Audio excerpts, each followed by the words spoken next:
हरे कृष्णा। अध्याय 8। अर्जुन ने कहा, हे पुरुषोत्तम, बताइए ब्रह्म क्या है, अध्यात्म क्या है, कर्म क्या है और अधिभूत और अधिदेव किसे कहते हैं। हे मधुसूदन, अधि यज्ञ कौन है और ये शरीर में कैसे स्थित रहता है। जो लोग मृत्यु के समय आपको स्मरण करते हैं वे आपको कैसे जान पाते हैं। श्री भगवान ने कहा, जो सदा अविनाशी न बदलने वाला परम सत्य है वही ब्रह्म है।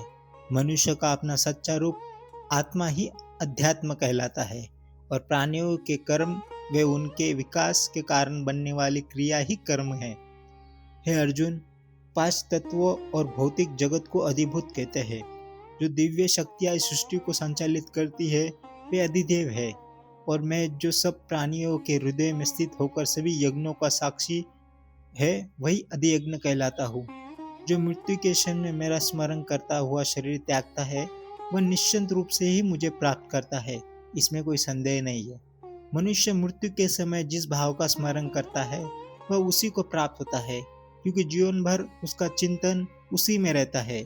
इसलिए सदा मेरे स्मरण करो और युद्ध लड़ने के अपने कर्तव्य का भी पालन करो। अपना मन और बुद्धि मुझे समर्पित करो, तब तुम निश्चय रूप से मुझे पालोगे।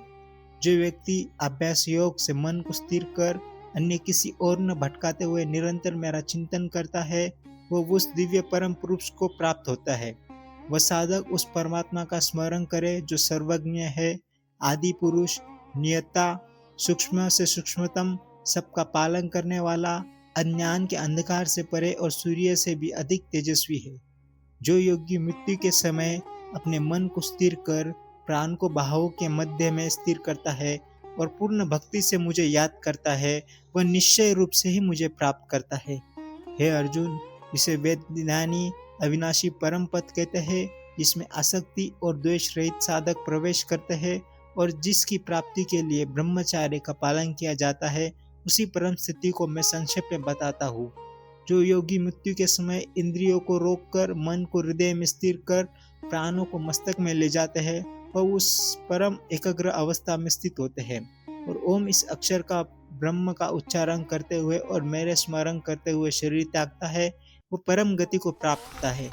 हे पार्थ, जो योगी निरंतर एक निष्ठ मन से सदा मेरा स्मरण करता है मैं उस साधक के लिए सहज ही उपलब्ध हूँ। जो महात्मा मुझे प्राप्त कर लेते हैं वे फिर इस दुखमय और अस्थायी संसार में जन्म नहीं लेते। हे अर्जुन, ब्रह्मलोक के सभी लोकों में जन्म और मृत्यु तक का चक्र चलता है, परंतु जो मुझे प्राप्त कर लेते हैं उन्हें फिर कभी जन्म नहीं लेना पड़ता। 4 युग के 1000 चक्र को ब्रह्म का एक दिन माना जाता है और इतनी ही अवधि की उसकी एक रात्रि होती है। इसे वही बुद्धिमान समझ सकते हैं जो दिन और रात्रि का वास्तविक को जानते हैं। ब्रह्म के दिन के आरंभ में सभी प्राणी अव्यक्त अवस्था में प्रकट होते हैं, उनकी रात्रि आने पर फिर से उसी अव्यक्त विलीन हो जाते हैं। हे अर्जुन, इस सृष्टि बार बार दिन आने पर उत्पन्न होती है और रात आने पर प्रलय को प्राप्त होती है, परंतु इसके पार भी एक अव्यक्त शाश्वत सत्ता है जो न कभी नष्ट होती है न ही विनष्ट की जा सकती है। उसी को अव्यक्त अक्षर कहा गया है। वही परम गति है जो उस प्राप्त करता है वह फिर लौटकर जन्म मरण में नहीं आता, वह मेरा परम धाम है।